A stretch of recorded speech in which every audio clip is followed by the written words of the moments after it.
GIF, ladies and gentlemen. Welcome to IronRealmMedia's Flat Earth Friday FRINGE-CAST. Thank God it's flat, and thank God it is Friday.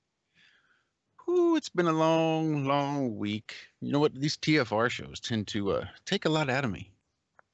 Not as much as I would have thought. It's only a couple hours in the morning, right? What's a few hours of sleep from 3 a.m. to 6 a.m.? All right, not that much. You do that a couple of times a week. That's kind of a hard rhythm to get into, but while I'm doing it, I think I'm managing. There, I think I got some of the echo down. That's just because eventually my whole system's going to crash and you're going to wonder, where'd everybody go? Now you've got a little extra there. You can't say I screwed you out of any broadcast time. You got a little extra on the front side. So I am joined with, I think we have a full crew today. We don't get this very often, at least not here as of late, so I am super excited. So let's just start by saying a big howdy do to Mr. John Savage. John, how are you this week? What you been up to? Oh, hi, Josh, and howdy doody to you too, yeah. Not a lot this week, pretty quiet really, but yeah, how am I coming across? Can you hear me all right? I can hear you wonderfully. I think you're doing a wonderful job. Oh, there we go. I think you can come across a little blunt sometimes. I'm talking about my rig, Meakin. Oh, sorry. I'm on my new rig now, and it's yeah, everything's working. So yeah, it's been a quiet week. Twitter's like a ghost town, and I've been exploring things like BitChute and DTube and a few other things. So hopefully we'll cover some of that stuff a bit later on. Yeah, looking forward to the show. Yeah, I think that's going to be exciting. All kinds of good stuff we got coming up. Well, you piped in, Mr. Adam Meakin. What you been up to this week? Hard at work? Hardly working? I'm afraid the former. Yeah, busy week, getting ready for Christmas. Had a good midweek break yesterday, went to see Star Wars. So thoroughly enjoyed a fantasy tale. Took my boys who love it. Do you know what I mean? Perfectly no spoilers. No spoilers, please. No, I wouldn't do it, mate. It's as good as that. It is good. It's good. Is it worthy to call itself a Star Wars? It's got no Jar Jar Binks in it, so you know that's a start, isn't it? Better than Jar Jar, yeah. Better than the last one, I think. Yeah, I enjoyed it. I won't say anything. There's no spoilers, but yeah, it's good, mate. Get there, Rob, quick before people do, because it's good stuff. Well, all right, Rob. We haven't heard from you in quite a while. You've been a busy man. I know you've been hard at work, doing all sorts of stuff around the office. What you been up to? Yes. I've got a big beef this week. Big beef. I've got a mango tree down the back. And I got 1,000 mangoes on there this year. Last year I got none. So I take some bags of mangoes in for work for all the boys and girls. And one bloke takes 2 bags of mangoes with him home. Doesn't leave anything for anyone else. Just takes the 2 bags himself. Hey? What sort of asshole does that? I told him to. Hey? What a beef that is for the week. That's mad. You know what I saw this week, dude? Oh man! I saw a tweet saying, it was from a kid's home. It was saying, whoever it was, thanks for the mangoes. Yeah, everyone at work loves their mangoes, so I got that many. It's not funny. I've still got them falling off the tree. There's that many there, and he takes 20, 30 mangoes with him home. He's just inconsiderate. What a selfish. Care to name the individual and shame him? Yeah, I know. I'll let him know. I'll let him know all about it. No, live on there. I'll bring him back. He reckons, yeah. I'll bring him back. I said, don't worry about it. I'll just bring more in. Apparently you needed them bad enough you wanted to take them all. Yeah. James, anyway, that's me for the week. See you later. Bye, everybody. Well, we're glad you invited chat. Never mind. It's not a good question to ask Rob anyway. Never mind. I was going to say your buddy that took the mangoes, he's not a THC cannabis connoisseur type person, is he, Rob? Or a porn star? Well, no, I know mango is supposedly supposed to keep your buzz going or something. I don't eat mango, so I don't know personally if it works or not. I've never tried it. I don't know. But Never that's heard just the of first that. thing I thought That's a of good when one. you said somebody stole your mangoes. Yeah.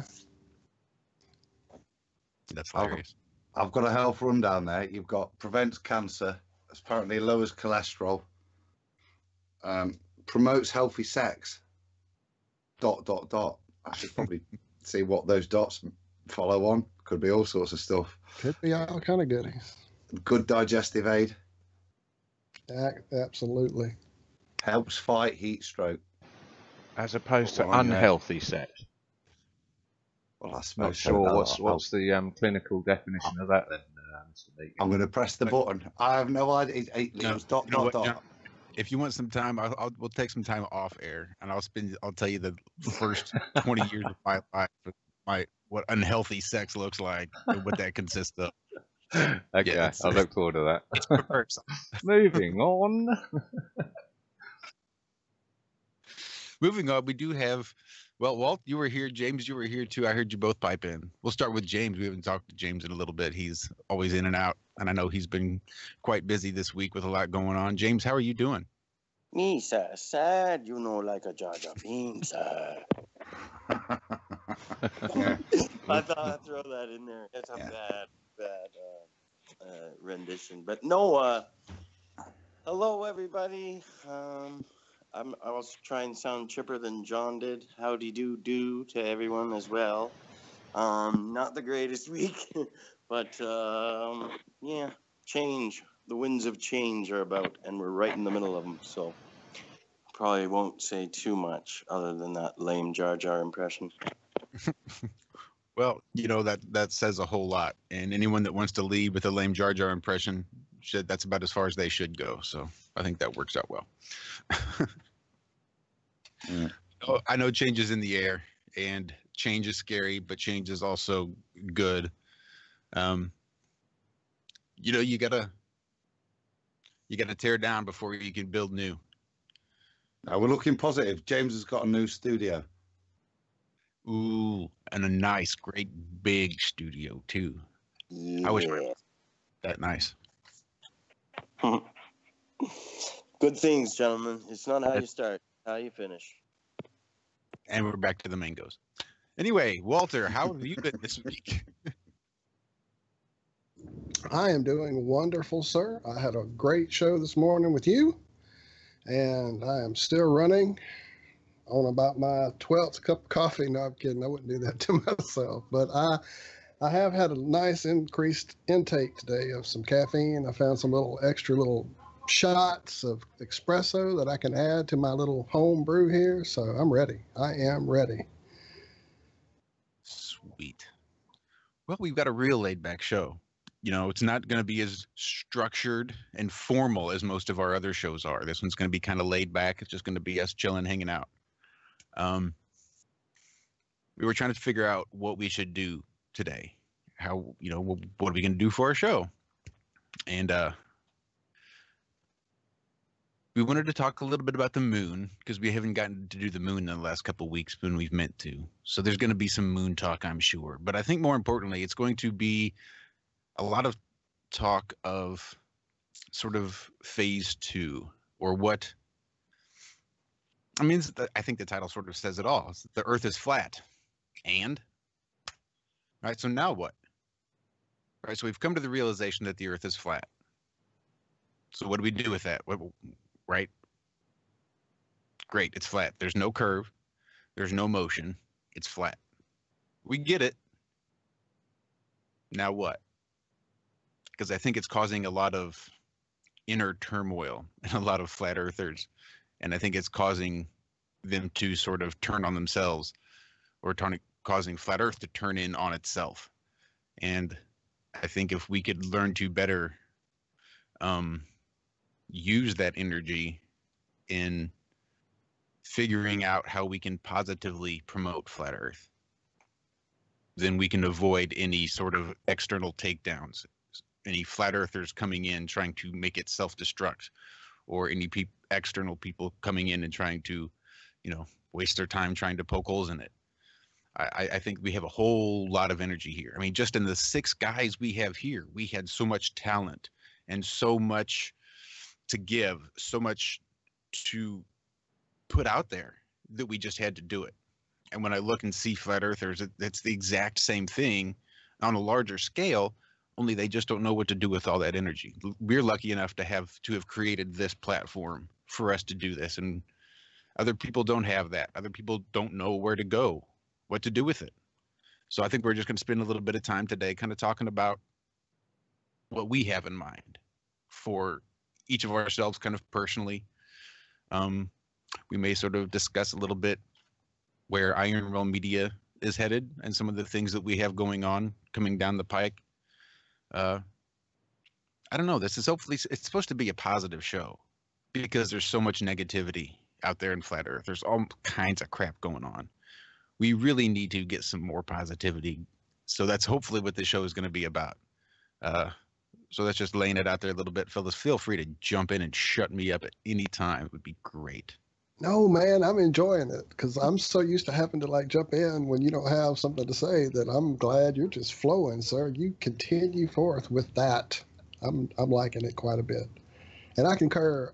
There is a lot of talent in this community. It tends to bring out or attract, or I guess people with the right artistic mindset are easily seeing this truth that we've all uncovered, or whatever you want to say. There's so much we could be doing. We've created this echo chamber here on YouTube. We're as guilty of it sometimes as the rest of the flat earthers out there. But definitely knowing, we know it. There's no debate anymore. We know Earth's flat. Okay, so let's do something with this. Let's make that next move. Let's make that next step. Part of it, I think, is the idea of breaking this whole system down and trying something different. That's something that I've thought for some time now. I don't know that it calls for revolution in the streets. I think that's what the elite controllers want us to do, is to all take up arms and hit the streets. I think we could do it with some of that light technology that one of our recent guests spoke about, using our heart, our energy, our positivity. So look, now you need to shut me up. Told you I had the caffeine going. Well, that's all right. We'll just get to, I think that's what, again, it's going to be real laid back. There shouldn't be any real formal, because this is just the 6 of us talking, hanging out. That's what's great about having the 6 of us here and being able to do this, because we do have a real bond and a real camaraderie, that when the 6 of us get together, there's all kinds of good stuff that tends to happen. So let's just let the magic happen as it flows and see who has to speak up next. There's all sorts of people in chat, which I think is really cool to see. I just saw Zach pop in, all kinds of folks. Hey, Rob, I'll speak up. Go on, James. Sorry. Yeah, mango tree. Sorry to go back to it, but like, did you plant it, or is that like just like right on your property and you've just taken care of it? Like, that's a good friggin' harvest, bro. Yeah, no, it's been I don't know why you get mangoes some seasons and you don't get mangoes other seasons. Like last year, I literally would have only got 3 or 4 mangoes off the tree, because we've got a animal called a flying fox that lives up here in northern Queensland, and they get into all the fruit on the trees. So if you've got any sort of crop on the trees, they'll get into them. But I had that many. There's that many mangoes this year. Just right, on the that's street. it. People your are mangoes up, right? Yeah, Just people stop are- mangoes. People are selling them on the Mangoes. streets. There's that many, but no, they're on my property when I bought the joint, James. So yeah, Nice. No, you know what, Rob, that's really good to know. But let's just get on. Name the elephant in the room. James And asked me a question, so I will answer it. Brilliant question it was, I wasn't want it? to talk mangoes for a second, Mr. Miko. Stan. Well, the sounds of it, they're good mangoes as well, aren't they? They're not bad. How about mangoes. we talk about your shit pommy weather? How about that? It's cold, man. I've got a heater next to me in the man cave. It's cold.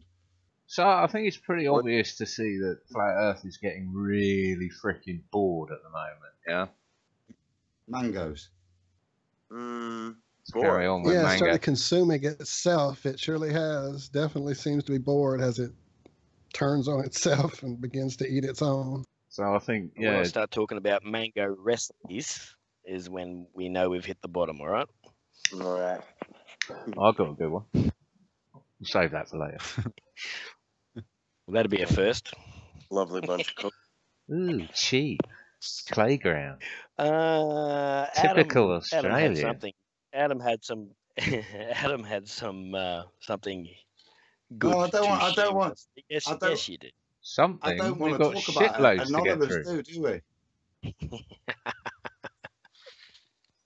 No, we do, don't we? We don't want to talk about it, but we do, don't we? And that's just what's going off. It's just in my boxing how small differences of opinions are creating such division in such a small community. It's just disappointing, isn't it? But you know, truth will remain. That's the one thing that we can all agree on, regardless of opinions and clicks and tricks. The truth will stand alone, and the truth we know is that what Walt was saying. It's not moving, and it's not what they tell us.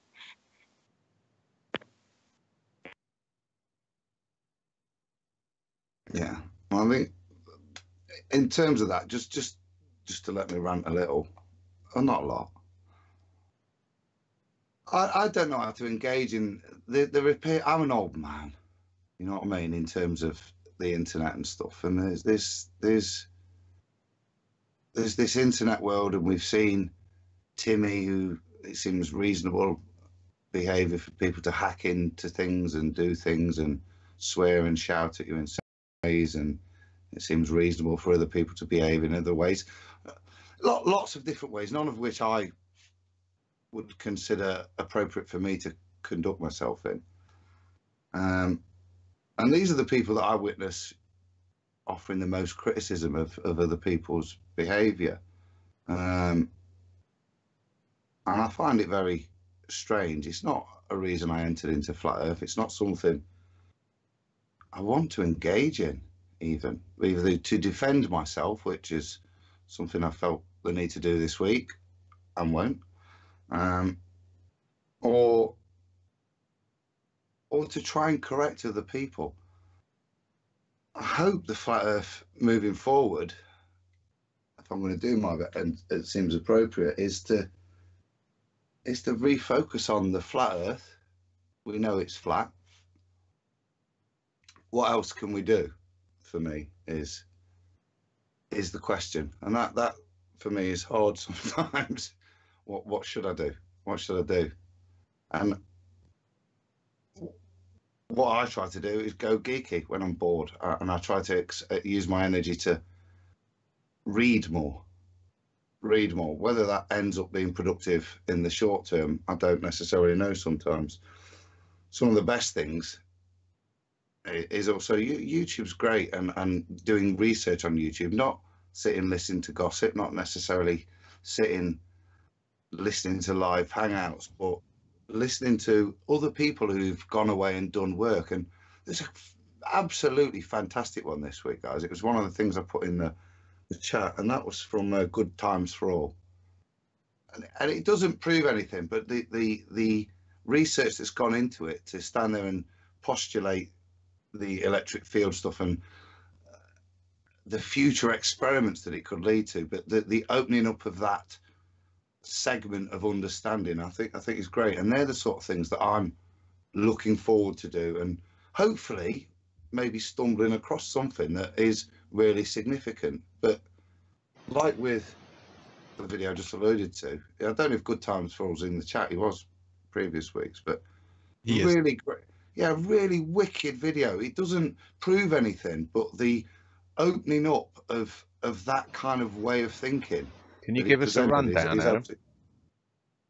For those of us who haven't seen it, because you only posted it 5 minutes before the start of the show. So.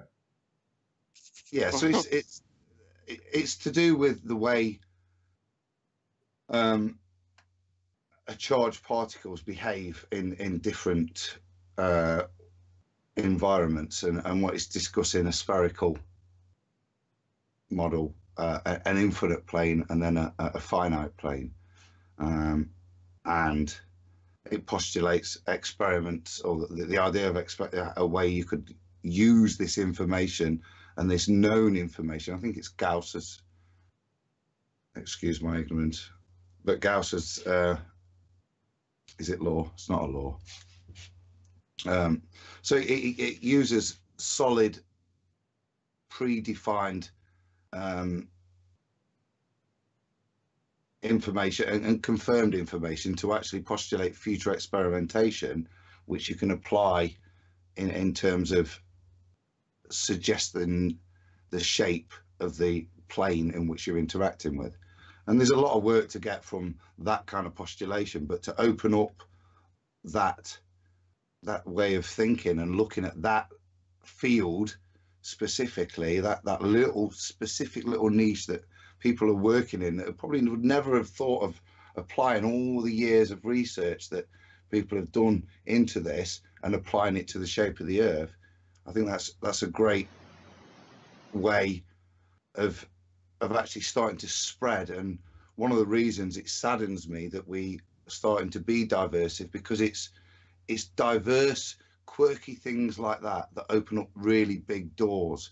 And if we start shutting doors on people because we don't believe in the AE model, or we don't believe that in the Pac-Man model, or we don't believe in this, then I think that's really sad for the community as a whole, because we're in a developing science. We're starting again, and to shut down doors because you think you've already mastered it all and you've got your defined opinion, and I ain't got a clue, but I can make one fact that there's not one flat earther out there that's got it right now.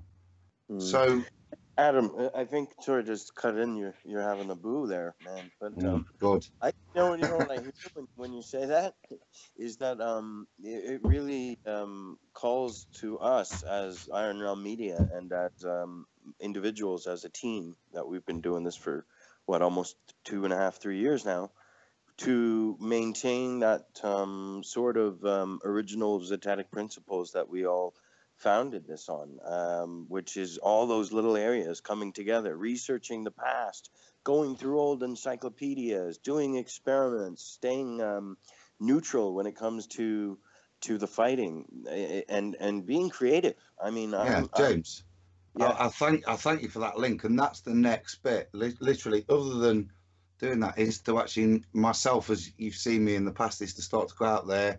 Hopefully, towards the end of this month, beginning of the new year, I'm going to announce another little experiment we've done. I'm actually got a guy who's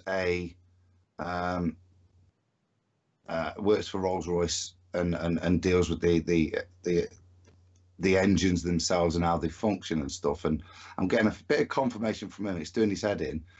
And I want to it's going to add on Paul on the Planes work, based on some conversation we had back then. So I'm looking forward to doing new work. And then after that, I've got other ideas and stuff, like I said, what I've seen this week gives me new ideas. So I'm looking forward to trying stuff.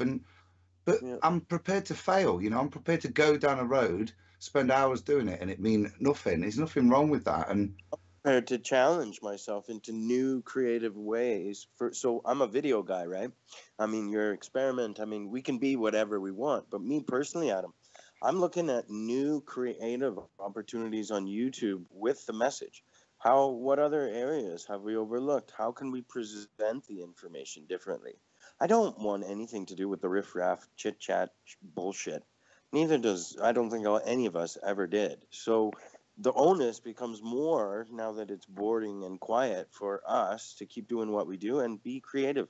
Challenge ourselves in the right way. Look at everything. Just keep doing what we do, I think. I agree.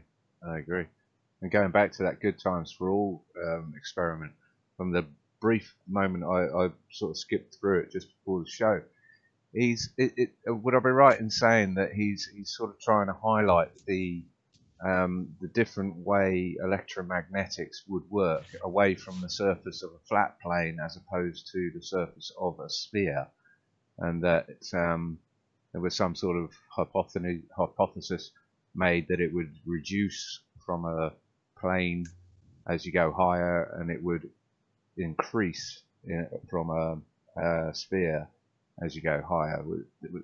Am I on the right track, Yeah. Adam? Yeah. Cool.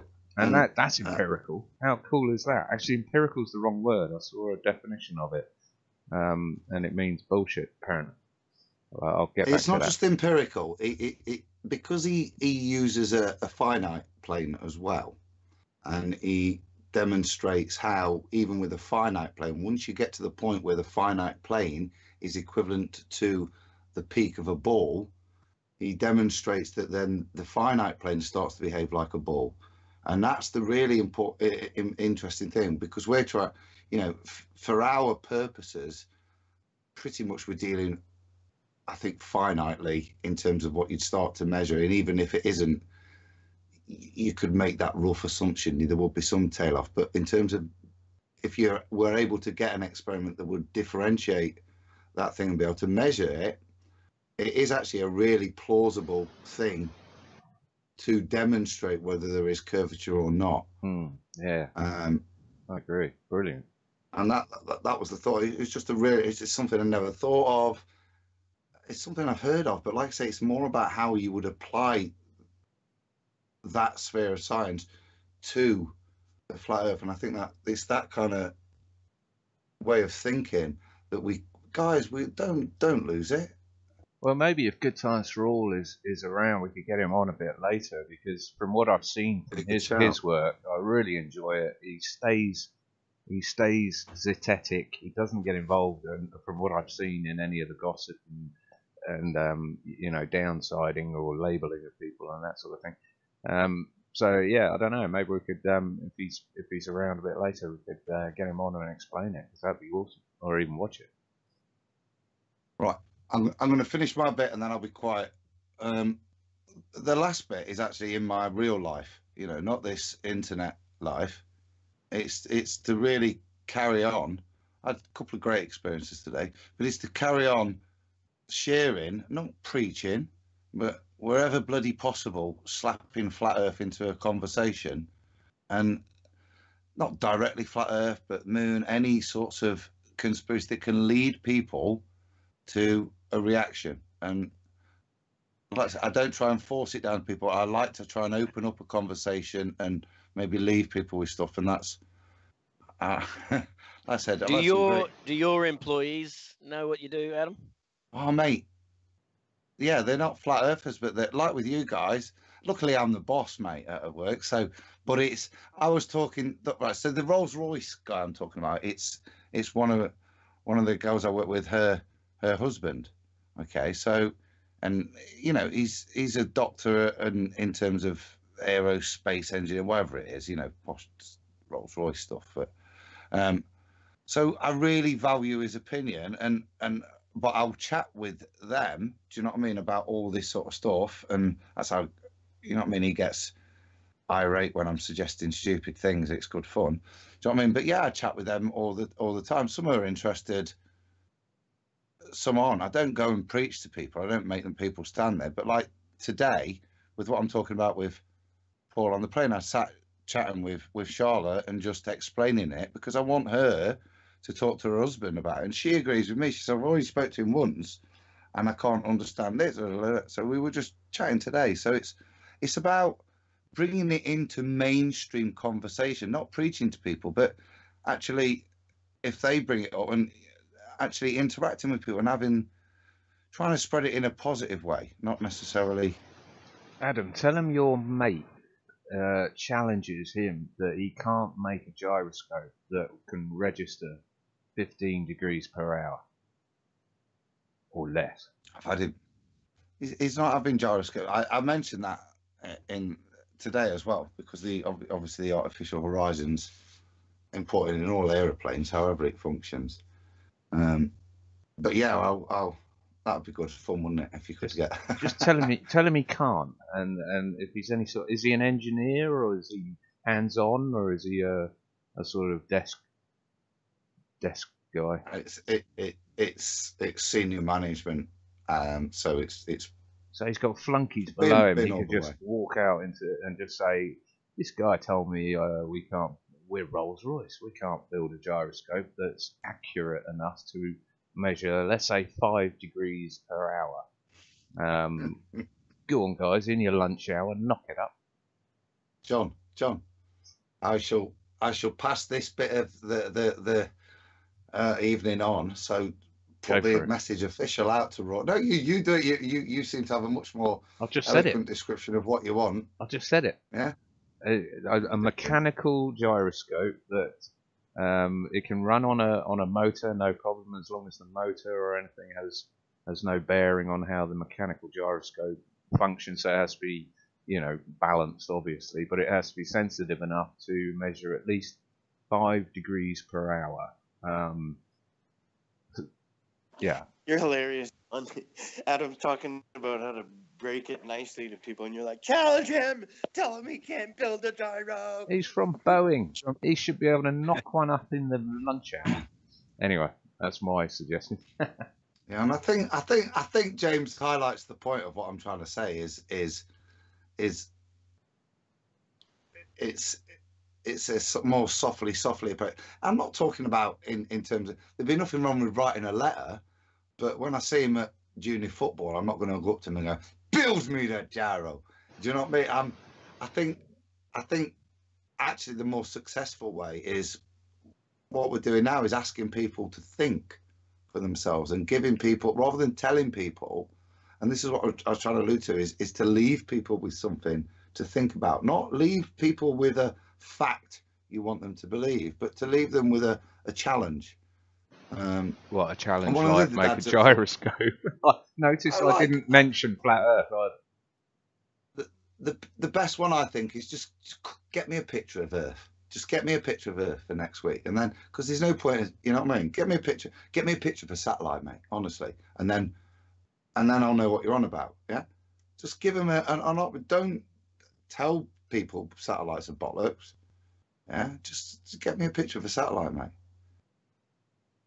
And that's what all I'm saying. That's in terms of my engagement. I want to not necessarily challenge people like that, but just to drop stuff in and leave a question, and hopefully have more people come back asking me a question more than. Called planting seeds. That's a good way of putting it. Or Just a quick farting in one, the lip. guys. I posted my second part of my following the yacht video on my channel too. If everyone's seen that on the panel here, at least. Yes, I did. You got a channel, have you?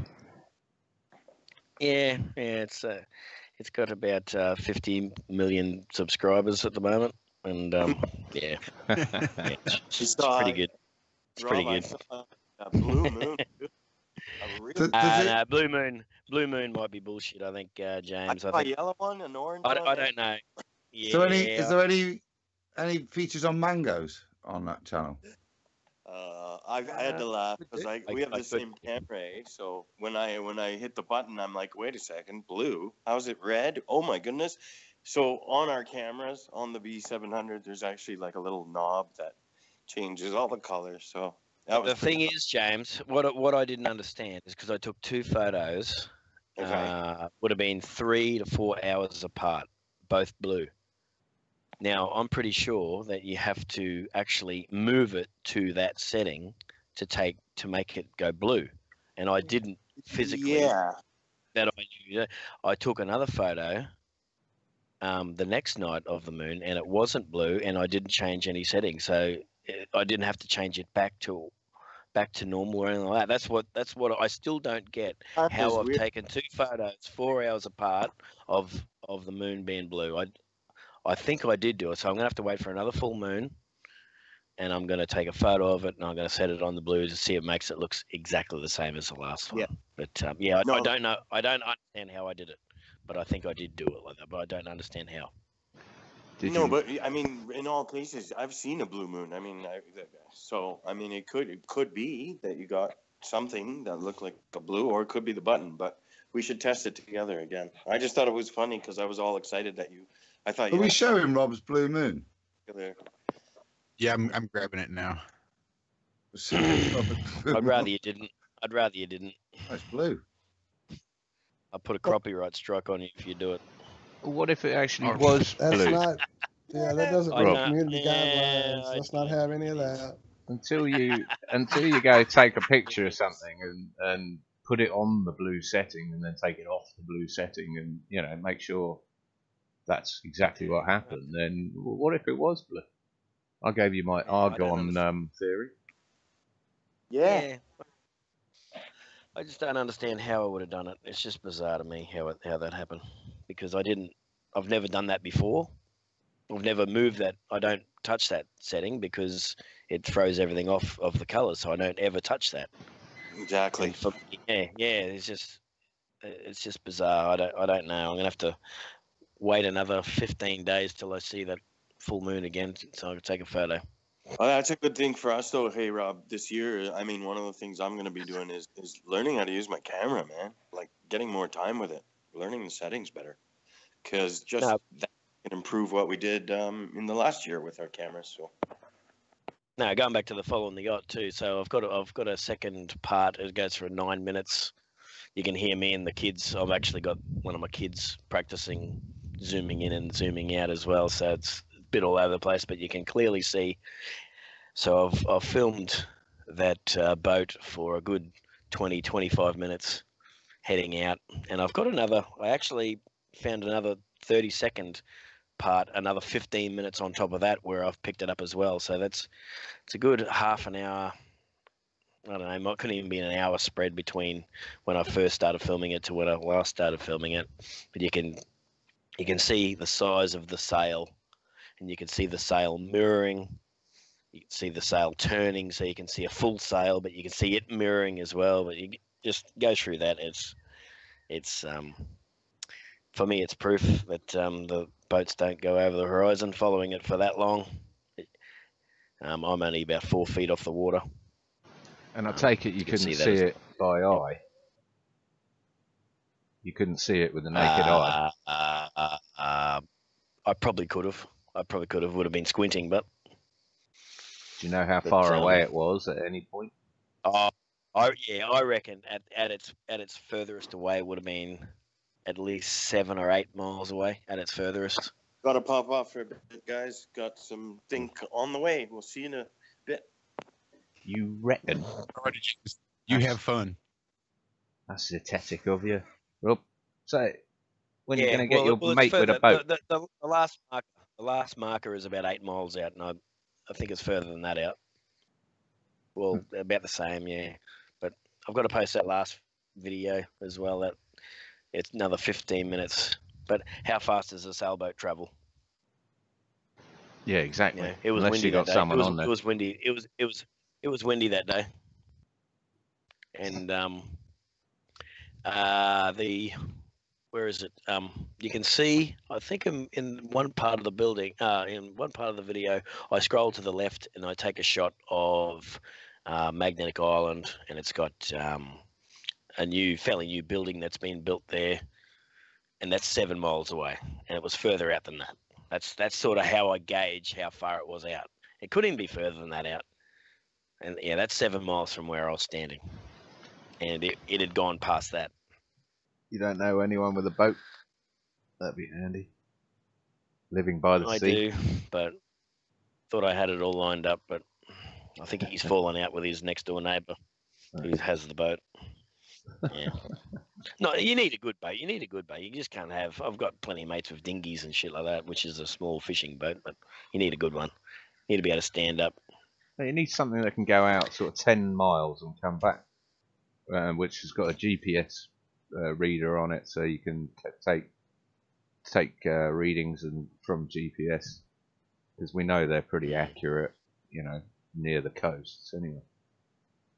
And then collate all the data, so you know that when you're looking at him on the horizon or whatever, you know that he's telling you he's at this coordinate and it's 12.5 miles away or whatever. Yeah. Which gets us on to that other video that Adam shared in our chat earlier on too about across the lake. That was a good one. Very good. Adam too, wasn't it? The guy has his wife. Did she had a torch or something? Didn't she, Adam? Yeah, it was torch. Yeah. Torch is the best thing, mate. You don't need a laser, really, do you? It doesn't. You're not trying to measure it, are you? So you don't need a laser, do you? You just need to know that the light's travelling in a straight line. There was another guy who did it with his wife had a mirror, just a mirror, and that was across the lake. His name was John Savage, strangely enough. Not me. It wasn't. You're bugging yourself. No, it wasn't me. It wasn't me. That's not his handle on YouTube, but that's what he said in the video. I don't know where it was. Oh, look, there's Rob's Blue Moon. Blue Moon. I saw you standing alone. So we discussed that, didn't we, in the week? So who knows because I had to look it up, and I still think because I thought that's a really odd picture from Rob, but I'll look up blue moon and see if there are any blue moons. So I found out what blue moon actually meant, but what it means has got nothing to do with the colour of it. So you still have to wonder whether the moon can go blue, as John was alluding to. But you've got to tell us what it means. Well, you was there, so I can. But so it who was doesn't? A pre-show meeting. We've got listeners. Yeah, well, as I remember. So I've got to risk being wrong now on it. But see, so I've taken photos. Welcome to my world. I've taken photos of red ones, Like red. I've taken photo red, yellow, white. So when I saw the blue, it didn't really. It wasn't. It was amazing, but I didn't think it was wrong because I'd taken different. You know, I didn't think it was anything. It didn't look blue with the naked eye, but as I zoomed in on it, it became blue. But when you look at a red moon, I'm gonna have to do it. Rob, when you look at a red moon, yeah. Is it red to your naked eye? Yes.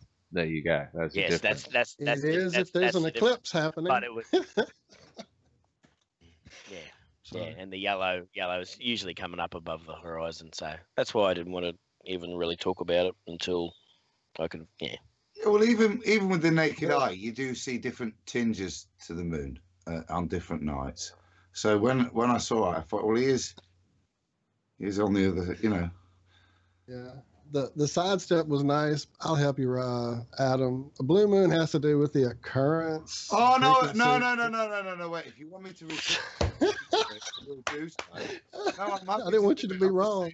Right. Okay. So a blue moon has two meanings. The first meaning, and the most repeated, is the occurrence of two full moons during any one month.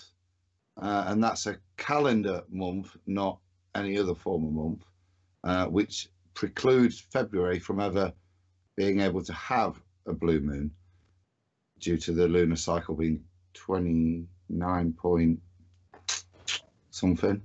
And then the other more rarer event is where you get 13 full moons in any one solar year. So, which is again quite rare for it to all line up perfectly, so you get the full 13. But you can also have it if there's like a third, I think, maybe, or a fourth full moon within a quarter of the year. It just depends on what you're looking at as far as the frequency you're measuring. Because I used to know all that stuff too back a few moons ago. Thanks for that. Well, thanks, Adam. I now remember.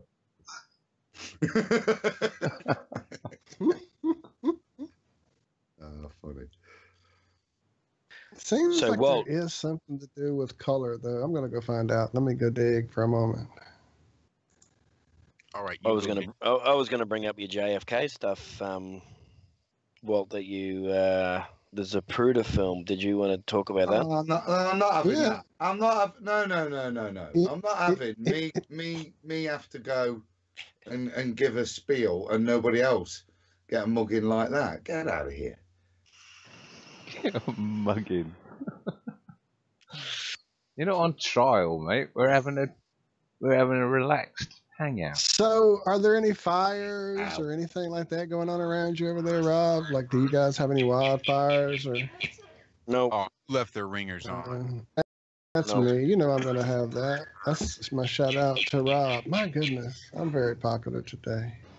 The reason I'm asking, because from what I'm saying, that's the only time you're gonna get a visibly full moon. Blue moon. Okay, I'm turning off my phone. Trying. Is if there's an atmospheric smoke, smog, that type of thing, eruptions of Mount St. Helens, there were blue moons visible. Eruption of Krakatoa, there were blue moons visible. Things like that. So you didn't have any volcano eruptions there in Australia, did you? Not that I know of. That sort of lends to that's the only my visible argon blue, theory as well. Yeah, that's pretty much the most interesting one I've heard yet. But you've all heard that, so there's no point telling the listeners. But the listeners need to hear it, John. Please share. Well, no, it's a lead on from Dan Dimension's video that he put out recently, again, talking about the colours that we see in the sky, the reds, the oranges, the blue sky, and all the rest of it.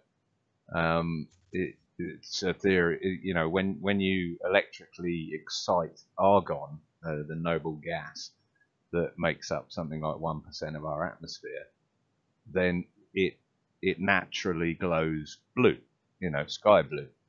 And when you excite different other noble gases, they glow red, or they glow yellow, or they glow white. And so maybe there was a concentration of argon in the air between you and the moon that may have given it a bluish tinge. I don't know, but that was my theory.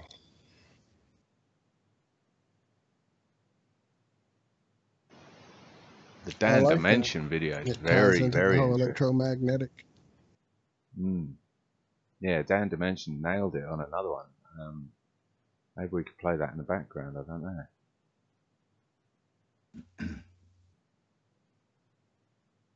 What do you think of that, Adam? I'm looking up. You know what I was saying earlier about not this trolling business. I'm looking up how to troll for you lot. Got it. Well, first you got to find a bridge.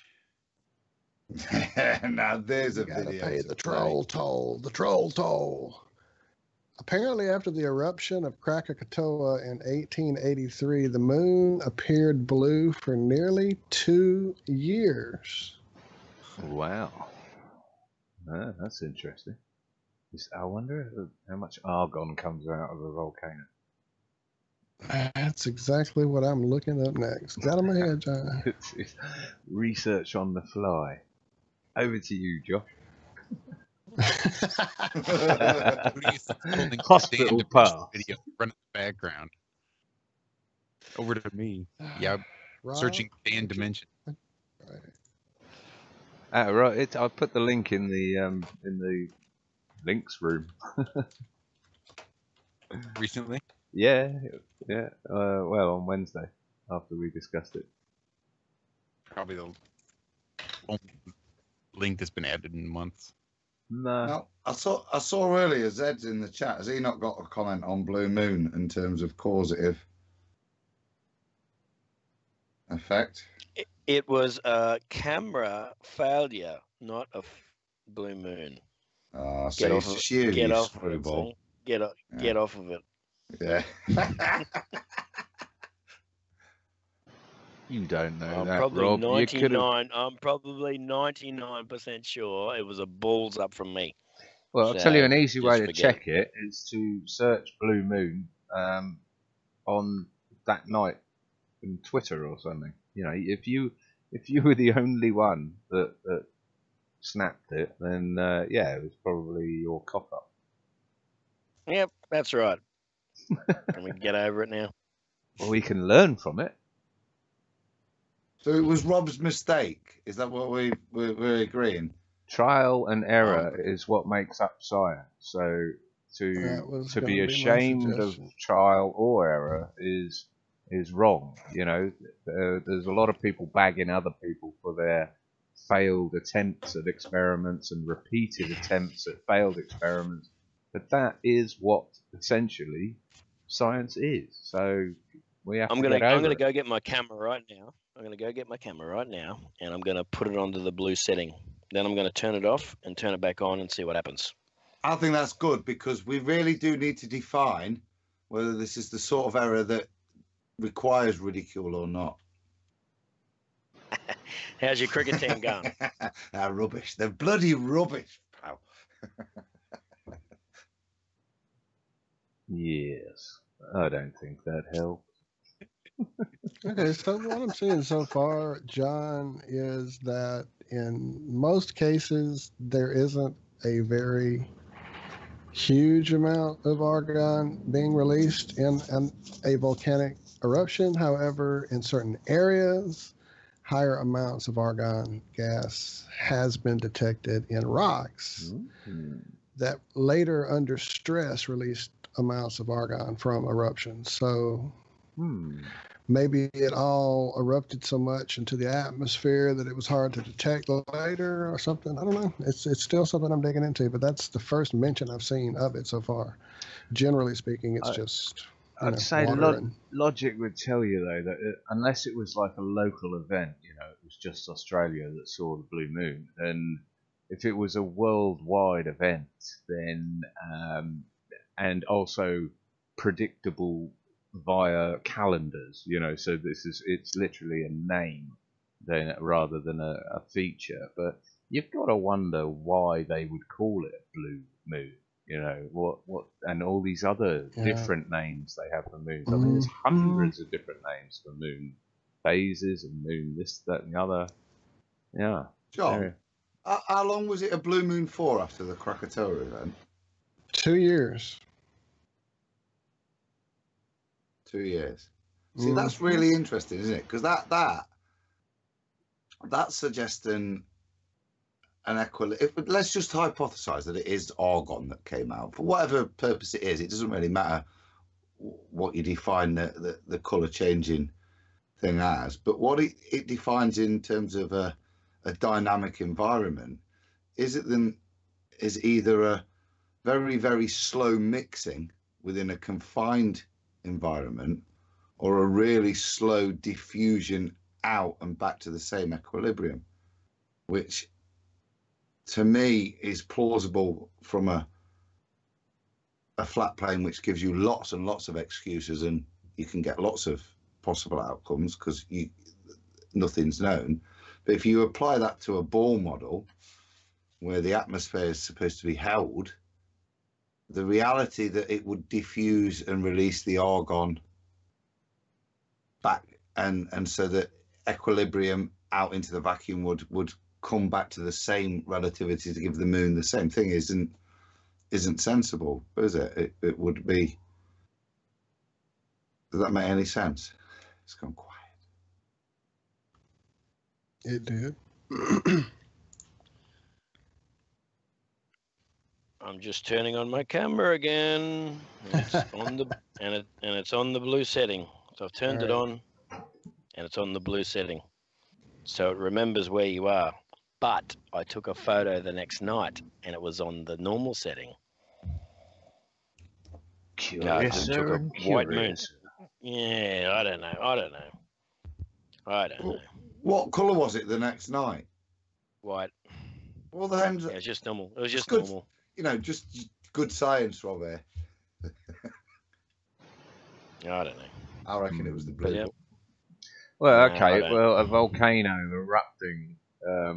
What would make the moon blue? And I presume this was worldwide that it was seen. I mean, most of what comes out of a volcano is ash, isn't it? So that is pretty sort of grey, blue, and that sort of thing. Anyway, so that's plausible. Nah. It was me. So let's move on. We're on the blue moon, and I would say, wouldn't the particulate matter take the bluer wavelengths, which is why you see the redness, because it's only that Right, the smaller particles slower would stuff that scatter the blue penetrate light. through. Yeah. Right. So that's why you're going to see the red, which is why you wouldn't suggest it's particulate matter in the Krakatoa thing that would elicit a blueness, because it's contrary to what you're thinking in terms of just particulate matter being there, which is why a level of a noble gas, which would elevate as well, you've got to remember, a noble gas, once it separates, if it is liberated from rock, which is perfectly plausible, would separate and rise quite rapidly. So you'd actually get a density of it in and probably, do you know what I mean, created higher up. But you would have to suggest that that density would be localized as opposed to worldwide. Particularly then, even if you're thinking globe model, if it's going to go straight up rapidly, it's going to go straight up and straight out, isn't it? where is Krakatoa? I'm just looking it up. Right, so that's Java, in the isn't it? Philippines, isn't it, or something? Yeah. Indonesia. Yeah. So it'd be interesting to see if, yeah, that was. I mean, this is the trouble, isn't it? Is that we have no sort of zetetic record of this. When did this happen, Walt? 1883. Right, so I believe, 1883. So I mean, Yeah, like I was 1883. watching that that video that Bob put a shout to about the Carrington event. Has anyone done any research on that? Not in a long time. Well, Describe it, John. It was said to be a solar flare, like the worst solar flare that had been recorded on history, and it was in 1859, and it was said to completely take out the telegraph system they had in North America to Europe and all the rest of it. Right. And it was over September. It was like 3 days during September of 59. But there was this guy I was watching, I think his name is Hubbard, and what he does, he's got quite an interesting research technique where he collects all these old almanacs and encyclopedias and books and this, that and the other going back. So he'll check it on the internet first and read what it's saying today, and it's Carrington event. This guy was renowned for, I don't know why they called this specific one, but he was a well-known solar astronomer, let's say, someone who studied the sun. But they described him in modern days as an amateur astronomer, just some nobody that happens to get this Carrington event named after him. And then he goes back in history, and he goes back to the encyclopedia that was printed in 1990, and there's absolutely no mention of the Carrington event or massive solar flares in 1859. Then he goes back further into sort of 1929 version encyclopedia, and Carrington is suddenly infamous for mapping numerous stars. He owned his own observatory, sorry, and was far from an amateur astronomer. And then you go back to a couple of years after the Carrington event of the Encyclopedia Britannica. It was like 90s or something.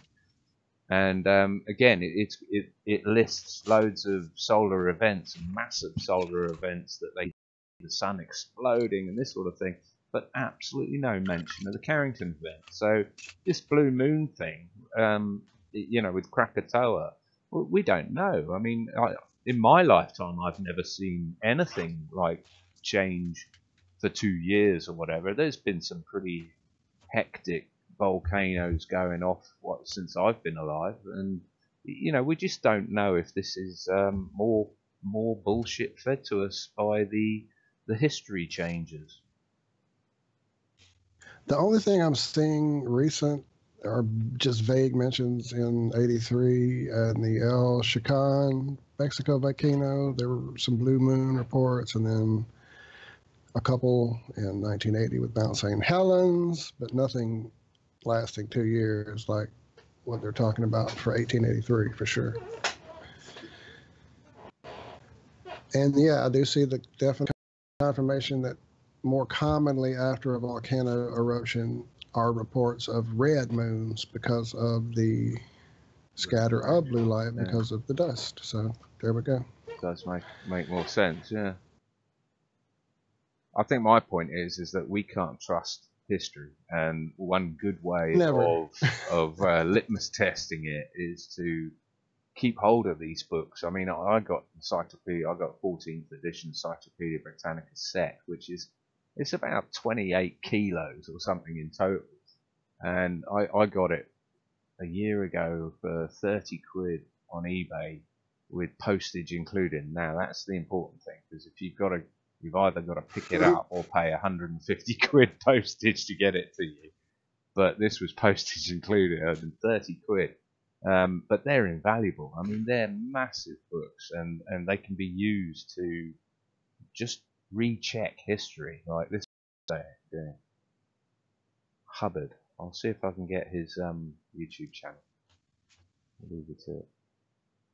I'm looking forward, John, to some nuggets coming out of this encyclopedia, because there's got to be some stuff in there that's at least. Have you found anything yet, basically? In the encyclopedias, or are you just wallpapered your hallway? I could do, yeah, with one edition. I could with these, yeah. No, it's one of those things I bought. Basically, I've bought numerous books and things that I'm reserving for when the lights go out, you know. And I'm also, you know, getting my kids to look things up in the encyclopedia after they've looked them up on the internet and that sort of thing. But no, watching this Hubbard guy it gave me inspiration to actually pay attention to these books, because I deliberately got the set that was printed before the moon landings. So that was the idea, but you know, trying to find time to sit down with a book and open it and read it. Yeah, that's like revising for your exam. What year are they? 19, I think they're 59, but it's the 14th edition. The 15th edition was 1990. Yeah.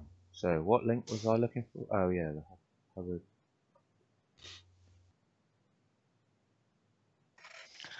While you're looking, just encourage. to let everybody.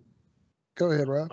I do encourage everyone before they post things on Twitter and on social media, and I've made the mistake before, to check your facts before you do it.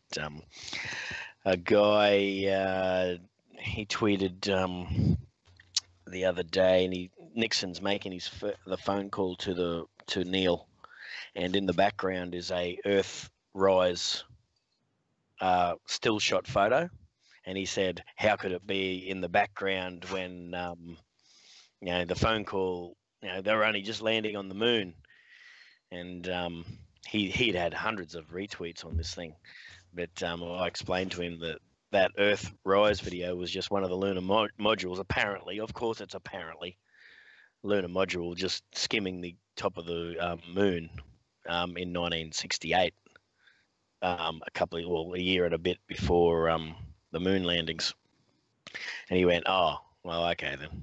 And you know, he went and researched it himself. And he went, "Yeah, you're right." So I've made the mistake before.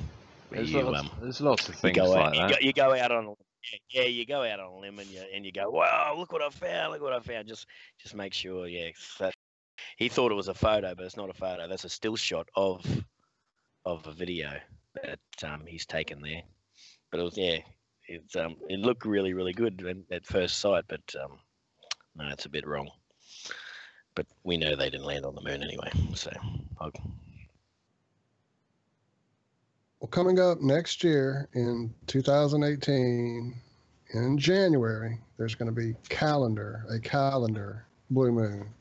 There'll be two, one on January 2nd and one on January 31st, but that's only in time zones west of UTC plus 11, which means what? What does that mean? How can only certain time zones have? Okay, I guess I get it. Because it's January 31st and then it rolls over into the 1st. Okay, maybe so.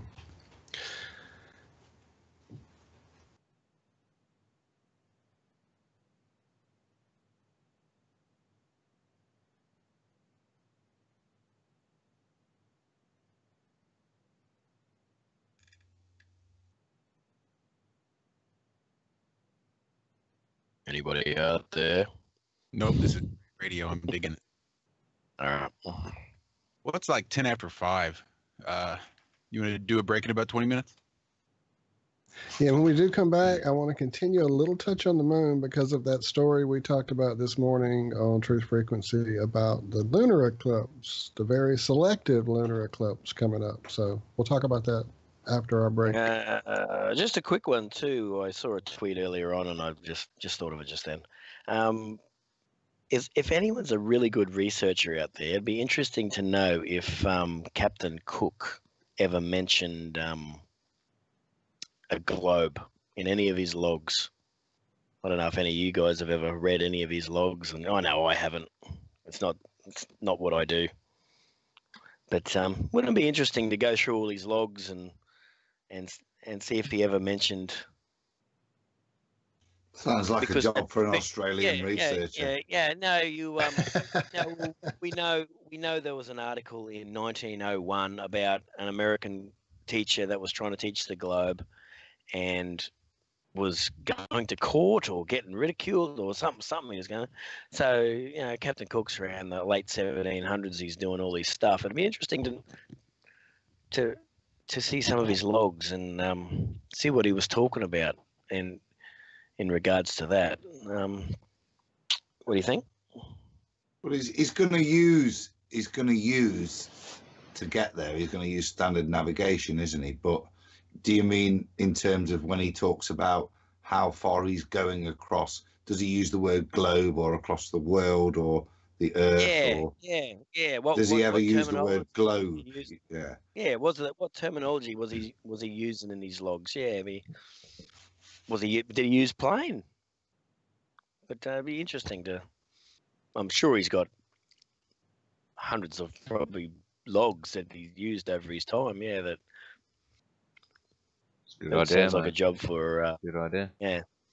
So before we go on break, just give you the video is called the Carrington Event Hoax, and it's on a YouTube channel called Harry Hubbard. Harry, obviously Hubbard, and he's not a flat earther, but amazing research. If anyone can prove the Carrington effect was improved in print, talked about or whatever prior to 1990, then get in touch with this guy. Right, over to you, Josh. Will we break it? I figure we'll break in a little bit. Nicely vague. Well, we got 20 minutes. I was pretty specific earlier for what it's worth. Yeah, I was actually, based on what you said, Josh, I was going to say there was something I wanted to mention that's coming up this week that's done my head in, and it seems to still being used by ballers and in debates. So I can only assume they've missed it, which is the Lake Pontchartrain stuff. And I just wonder whether it's worth giving that a better airing than on the Flat Earth Head channel where it's been, and just give it a bit more prominence, because I think it answers a lot of questions, not only in just demonstrating the flatness, but there's a lot of other debates based on that video optically that I think those guys were chatting that night, weren't we, when we stumbled on it, and Walt's put it together, and I think it's a really succinct. How long is it? What, about About 6-7 minutes or so, if I remember right. I'll go check real quick. Hang on. I was going to say concur. 7. That was brilliant. Exactly, 7:09. Yes, sir. I think it's a really good 7 minutes that you couldn't talk about it and give as much, especially with a video. I think it just answers so many baller arguments in a very clear and demonstrable way. I think it's probably worth sticking out there for the community to be able to be aware of what we stumbled on and what Walt stumbled on, and say more importantly what you put together, mate, because I think it was wicked the way you didn't just go, look at this at the back. You actually put what we said that night. Right, I mean? we were stunned. I was stunned by it that night on the show when we found it. I was just like, oh my God, look at this. So yeah, it was good that I had a minute to calm down. But it's all the other excuses of where they're claiming to see the curve, and with the great work of Nick from Phuket World, and I used, you know what I mean? It's Absolutely. It's fantastic to absolutely destroy all of those arguments that, like I said, this week are coming up, and I think Jaron felt the need to address, and I've heard in some of the, I think it's some of bloody Nathan Oakley's hangouts and debates this week, which is littered with ballers.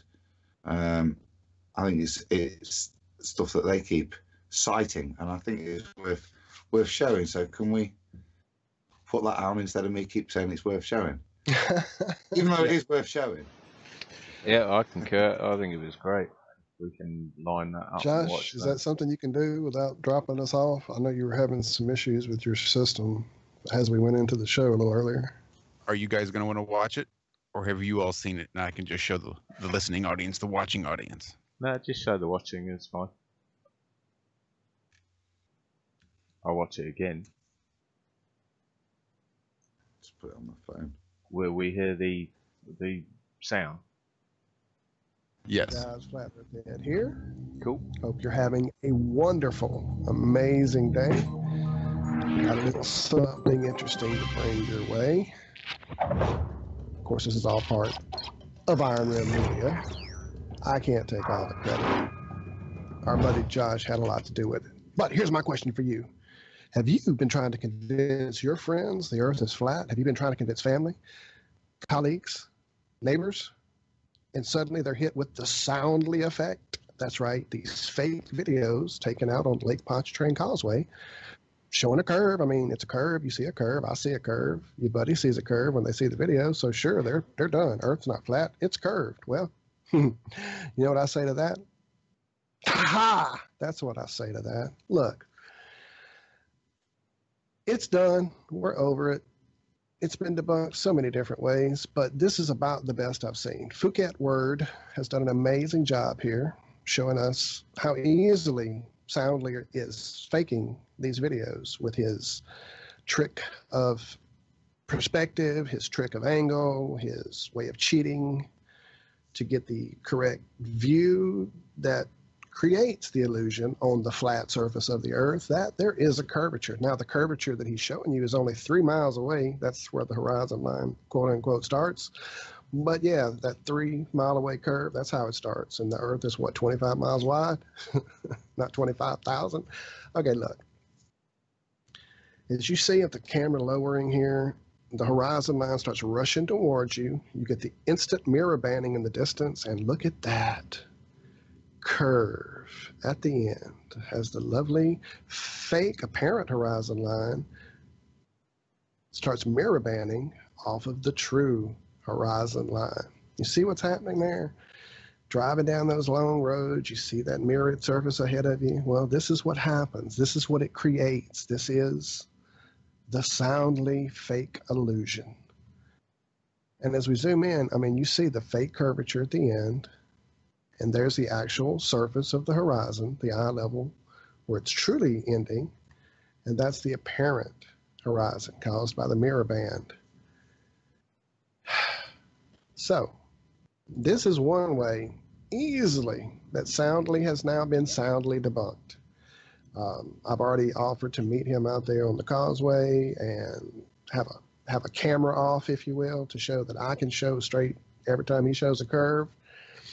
Well, interestingly enough, just last Friday on our live show, our good buddy Josh, co-host with me on Ironworks on TFR, well, he found a new technology he showed us. He turned us all to this channel, this site, Gigapan, and we learned that there's this new amazing, well, for want of a better word, a stitching program that takes a robotic pan head, pans your camera in all these crazy ways, and integrates your own, your camera, as you see here, integrates it into this huge mosaic of pictures, images, stitches them together in such a way that it then becomes this amazing zooming technology.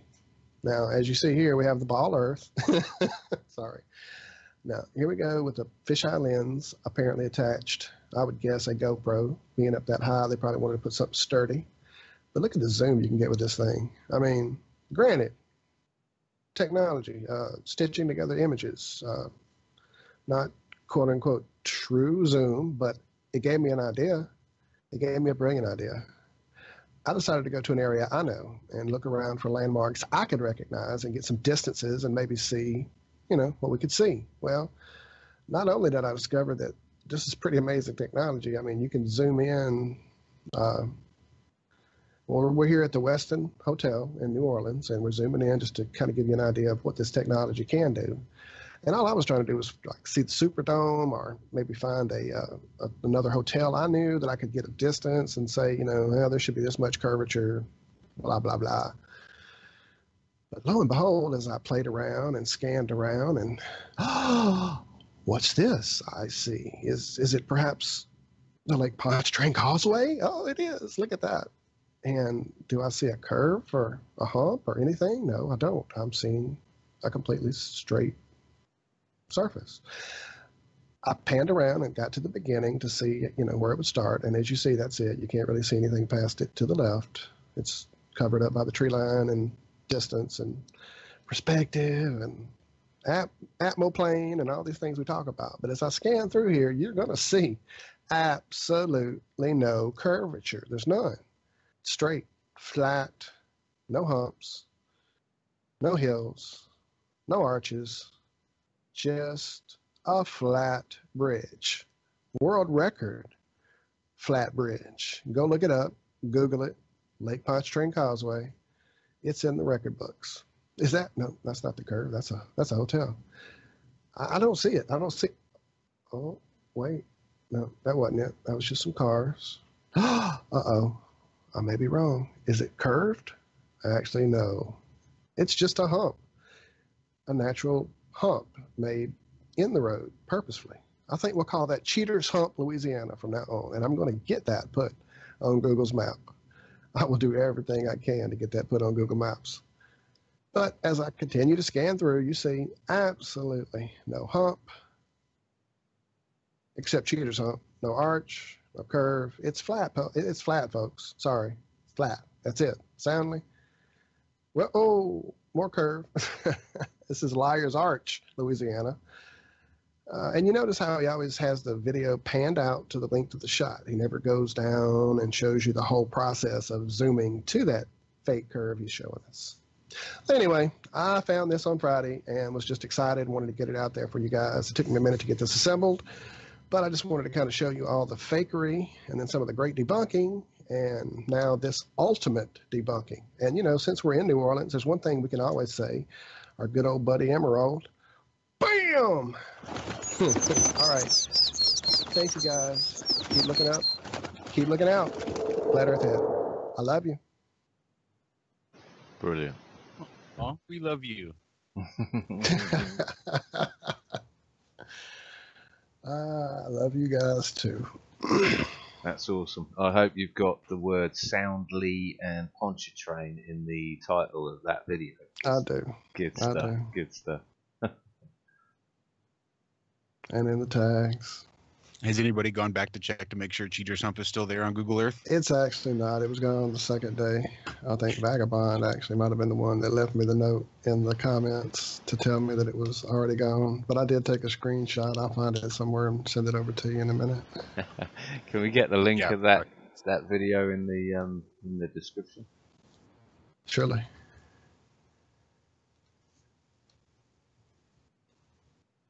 Just a quick question. Was that maybe a compliment in itself? How do you get, after you've tagged it in Google, how does somebody get rid of it? Can any odd bod come in and remove it? Or Yeah, no, I think it's just you have Google. to So what you have to petition. do is submit, like you have to go into their little system, sign in, like under your Google ID, and say this area is missing a locator, a map nodule, whatever you want to call it. So you go in, you label it, you have to find a place that it'll actually adhere to it, which was actually a little bit to the left of the bridge, more out into the water, but it was close enough to be next to it. And I just told Google or Google Maps or whatever that this place was missing its correct identifier, and I put all the information and Now I there's put an my name idea. and all that. Well, So there's an idea. What if a million bored people started going around Google Earth renaming things and marking renaming off, things, that flat would be brilliant. flat Earth horizon, Oh, or yeah. flat Earth this, that, and the other. Because you could can be our actually new do the year. same. You can actually do the same with your sat nav in your car. You There can you go. become a donor to the sat nav maps and drive to Right. places and say, I found a new place, and they say, where Yeah. are you? What's it called? And you could put, the Earth is flat, research flat Actually, Earth. you can do that on your phone with Google Maps. Actually, there's a system that will let you become an ambassador or something like that. So that There you if there's some go. kind of new place in town, they want you to describe it. And so So- yeah, there's definitely a possibility to make an impact. So if anyone's bored, it's like writing on $1 bills or whatever. Isn't it? If anyone's bored, they can, just label wherever they are. On the 10th floor of a lookout over in London or something, and it's flat Earth lookout station. And take a photo. Yeah, get on. That's awesome. Awesome. There we go. We need a hashtag.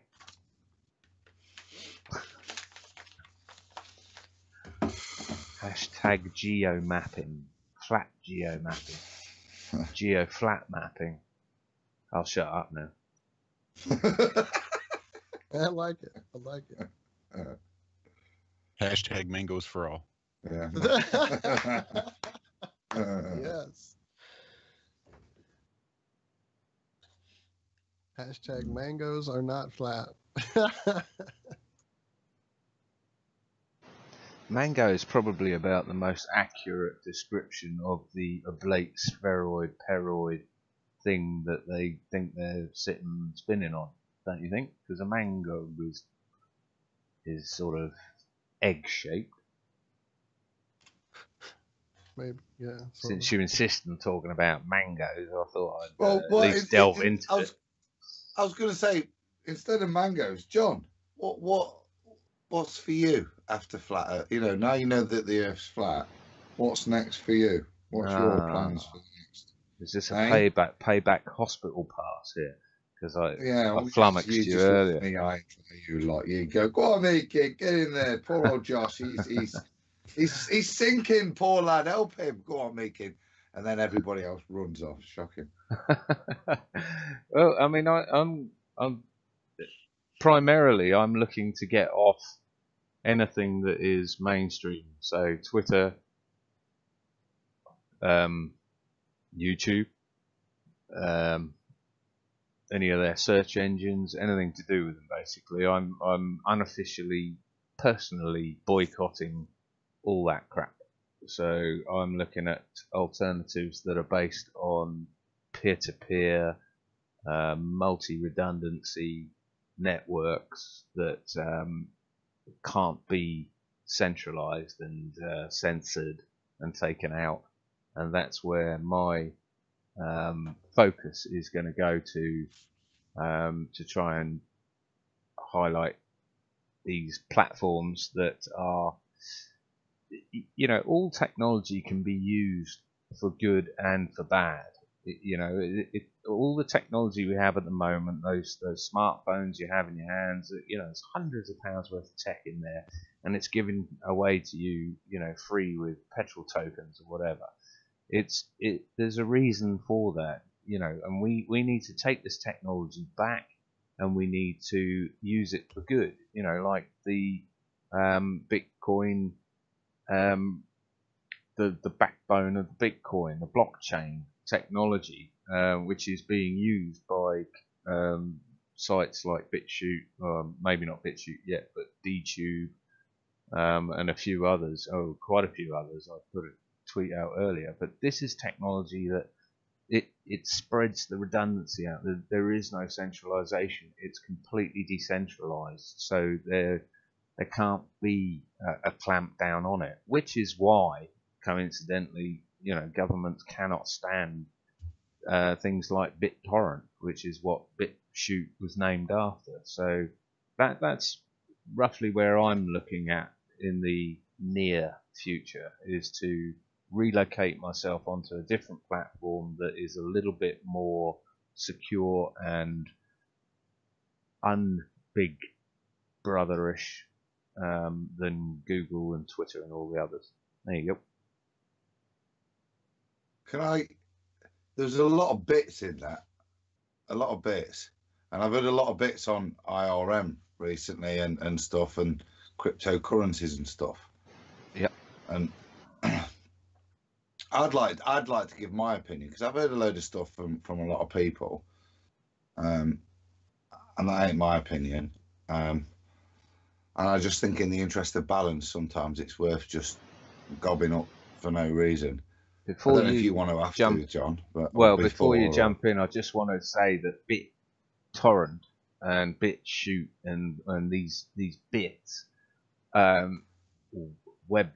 and all those sort of things, have nothing to do with Bitcoin. It's a different bit. I know that. I'm not that crap at stuff. I know. Well, I don't know. I mean, Bitcoin. Do you know that? I didn't until today.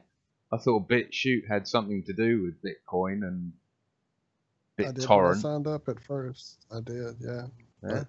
I mean, I'm clueless about all this bit stuff, but if you know, go for it. I was going to say real quick, when you put a halter on a horse, the little piece that goes in their mouth, that's called a bit. Yeah, steering people.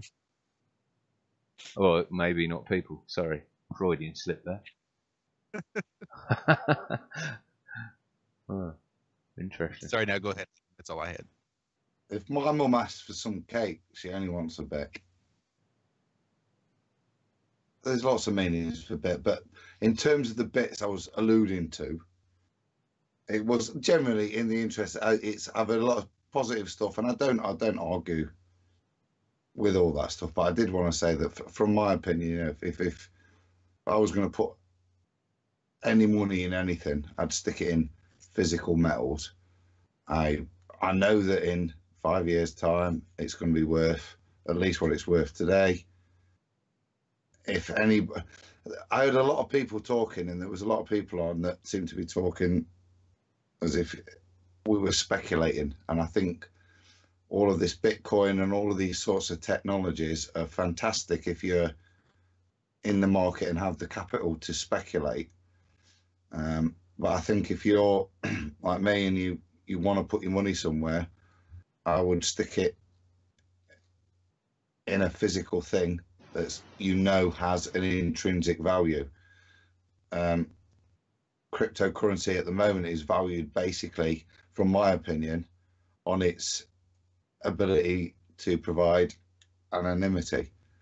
As we see now, the number of emerging cryptocurrencies, that value is diluted significantly, and I think we're at the peak, or riding a wave, or whatever the thing is right now. And I think if I was ever to deign to suggest any financial advice, and I've heard a bit of suggestions all over the place, it would be, all I would ever do is stick it in something that through all of history is worth something.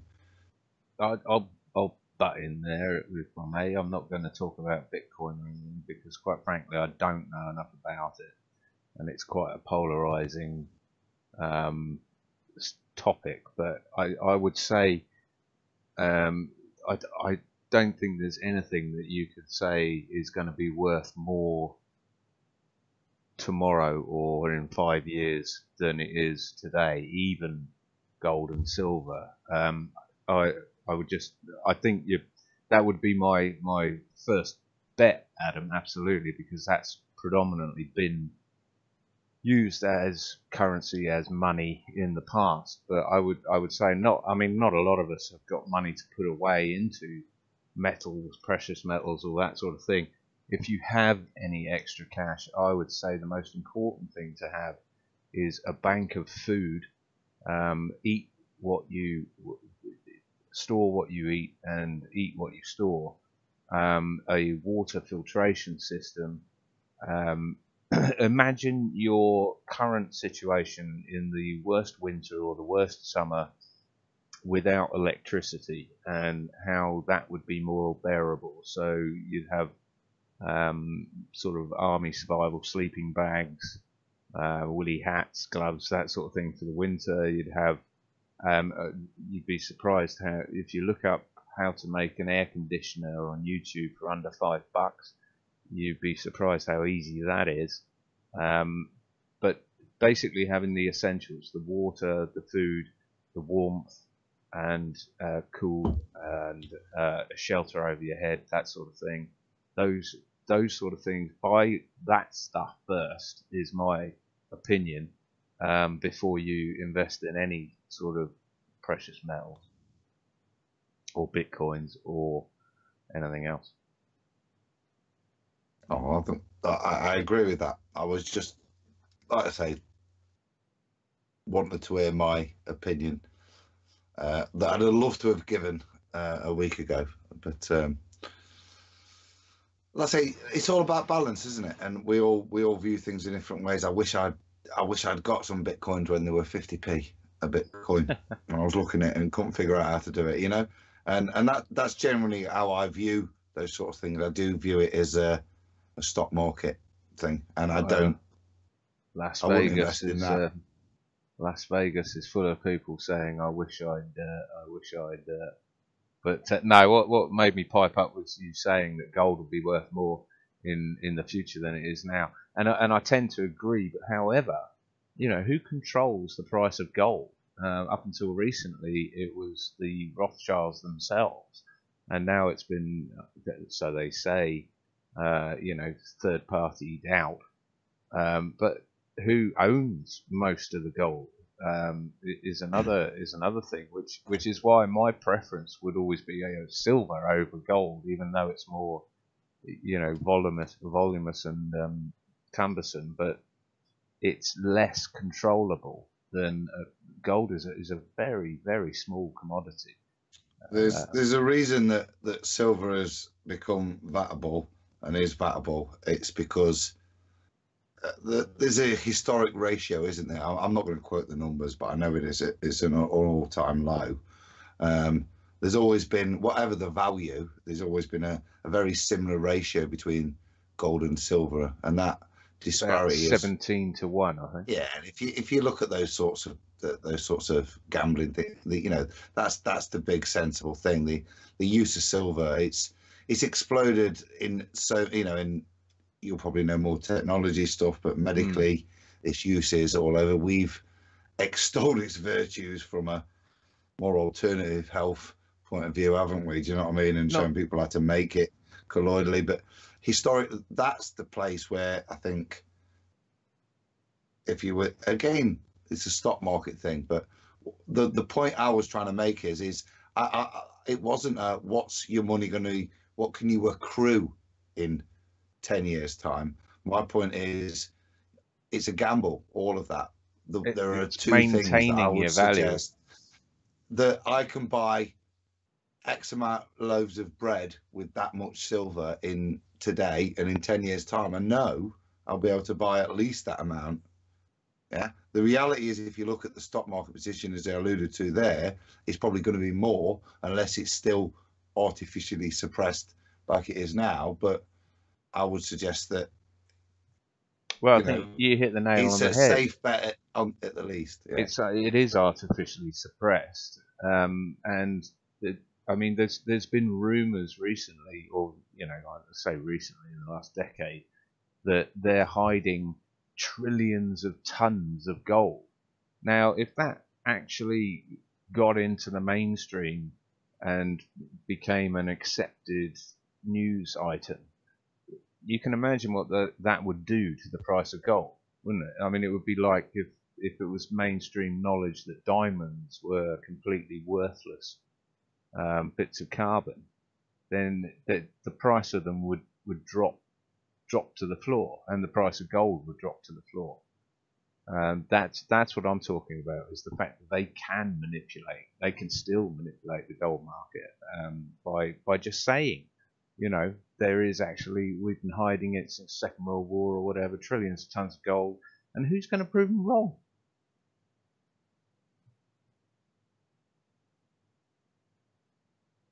Probably no one.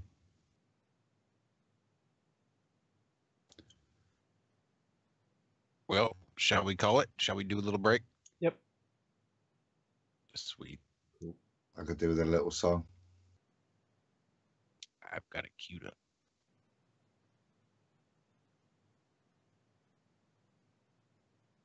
Well, sweet. This song's only a few minutes. We may take a little bit longer. And when we come back, I'm going to kind of get into the stuff that I'm doing here post FE Awakening. Yeah, this has been a really good talk. I've really enjoyed it thus far. Just a nice, calm, cool, laid back. Really a whole bunch of nothing going on, just us chilling. That's the way it should be. All right. Just don't forget, sir, when we come back from the musical interlude, to make sure we're all audible vocally. Oh, that's a good idea. Yeah, thanks for the heads up. That's one of my favorite. I'll try to remember on the way back. It's just, yeah. It's like the last 3 weeks in a row I forgot to unmute us. Yeah. It's all good. Part of the curve. I'm sorry, part of the flat. So on Truth Frequency Radio over there at TFRlive.com, they've got some really good shows. Like Saturday nights, they've got Into the Microcosm with Jimmy Jean. And he's doing some really cool stuff covering like pop music and pop culture and how it's affecting society. He's got some really cool series coming up. I don't want to get into them. I'm going to let him tease it a little bit. But if you were really into the whole space lie growing up and media's portrayal of space and spacecrafts and all that good stuff, stay tuned to Into the Microcosm with Jimmy Jean over there on TFRlive.com, because he's going to have some really cool stuff coming out. Also, there's on Sunday nights at 6, I think is right, 6 p.m. Pacific, is The Infinite Fringe with Billy Ray Valentine, co-hosted by yours truly and Mr. Ben Hameen, Ben the Hacker Hameen. Those can be found over at hackerhameen.podbean.com and also on tfrlive.com on Sundays and also in the archives. It's always a good show. You never know what in the world's going to go on there. Ben Hameen is so high energy. You just never know what in the hell's going to come spilling out of his mouth. So check in there just to see what the hell he says next, because, man, that cat is one high energy man. And then, of course, on Tuesdays and Fridays at 2 a.m. Pacific, 4 a.m. Central, 10 a.m. Greenwich Mean Time is The Ironworks. Again, with yours truly, but co-hosted with Mr. Walter Johnson, right here from IronRealmMedia. And we're there discussing all sorts of stuff. Why don't you tell everybody what we talked about this morning real quick before we go to break, and then we'll get the hell out of here. Wait, we had a show this morning? Yeah, no, right. Well, the first, 30 minutes was us trying to figure out if we were on the air or not. It seems a consistent thing that when we get ready to go live on TFR, we have some kind of attack from either Google, from Skype, from our local internet provider. We have no problem here, it seems, lately, knock on wood, in the afternoon or when I'm working away during the week. But come about 10 minutes before showtime, it all seems to go belly up. So we're going to get our buddy Salamo on that, though. He said he'll help me fix it. So should be no problem. Oh, my goodness. But yes, we tended to just kind of cover a little of the history of the world, the lies of the history of today's date. One of those interesting things was the fact that the Russians landed, you heard that, air quote, landed on a planet, air quotes again, in 1920. Then in 1966, the man who helped us all believe in the space lie, Uncle Walt, died. Uncle Walt Disney passed away, so everybody be sad. Oh. I knew you'd be upset. And then I think we all were talking about that South Pole thing earlier. In 1911, the race to the South Pole was won by, who was it, Josh? Edmondson, because Cook That's it. there, and he said, "Oh crap, somebody beat us here." And then they tried to turn around and go back, and that's when the poor bastards froze to death. That's right. So it was a They got fun-filled morning. 9 months later, frozen solid in their sleeping bags. 3 of them left. The 4th one just walked out the door of the tent. He was already riddled with frostbite, and he said, "Screw it, F it. You know what, guys? I'm going to go out here. I might not be back for a while." And they just watched him go, knowing he was going to walk out to freeze to death on his own out in the blizzard. And a few days later, they all froze to death. So, And there they you go, wonder there's why. Troy again. They wonder why we don't go to the South Pole. Well, you wonder why you Go don't. and show everybody that Earth's flat. That's why you don't allow just free range roaming around the South Pole, because dumbasses like Captain Cook, you'll find them frozen in their sleeping bags 9 months later. Oh hell, we got an overpopulation, haven't we? Problem? Why not let all the flat earthers just wander out into the South Pole, freeze to death? Screw that. Let's send all the ball earthers down there. Make them prove that it's a sphere. They can all go to space.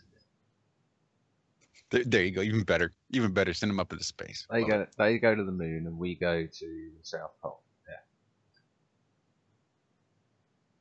I say nonsense. Absolute nonsense. I've watched Jeremy Clarkson and the guys in an Isuzu Trooper, right, sit there with the aircon on, right, and go cutting across the North Pole. I reckon they could do what Scott and Amundsen did in about a day and a half. Yeah, I think it's nonsense. I think with today's technology, yeah, it's absolute nonsense, and that area isn't accessible in a much bigger way, other than the very limited things. And we all know it's hidden with the protection needs, but to try and use the ferocity of the environment is just not plausible. And they only had a bumper dumper as well, didn't they? Yeah, it was a big 4x4, weren't it?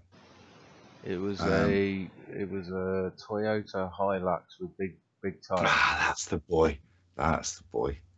Yeah, because they had the either Icelandic guys, didn't they, with them, showing them how to get out the snow, and even when you hit problems, and they were going over all sorts of terrain, weren't they? And No, they weren't. They were a bunch of actors, and they're filming it. It was absolute bullshit. I've got no They got problem nowhere with it near being the a bit of North Pole. theatre. That's not the suggestion. I'm not suggesting that was real. I'm saying the machinery is capable of, yeah, and in quite comfort as well. Well, I doubt a 4x4 with big tyres could get to the North Pole, or the South. I'm not saying get a 4x4 on the back of a boat and head out. But we could build something enormous, couldn't we? We could build some but it's massive perfectly landcraft. plausible. Yeah. Yeah, I'm with you on that. Yeah. I reckon so- submarine is probably the way forward. Go under it. Follow the German map. There we go. There it is. Yes, there we go. We've got the German map. We've got, yeah, I mean, what's his name? Wilkins went to the North Pole in a submarine, or tried to. They reckon they can do it now. They reckon there's no land mass at the North Pole, so... Oh, wait, we're Shillington already made it across Antarctica, I thought, right? Not in a submarine. Where's this break anyway? That's my cue music. Right. So I think now we'll go ahead and do it. Thanks, everybody. You've been listening to the IronRealmMedia's Flat Earth Friday FRINGE-CAST. TGIF, thank God it's flat. My name is Josh Corey. Thanks for tuning in. We'll be right back after this. Well, maybe a bit of an extended break. We're going to play a little Gravity by Cheyenne. Then maybe check out a few other little audio bites that I've found here recently. It's kind of cool.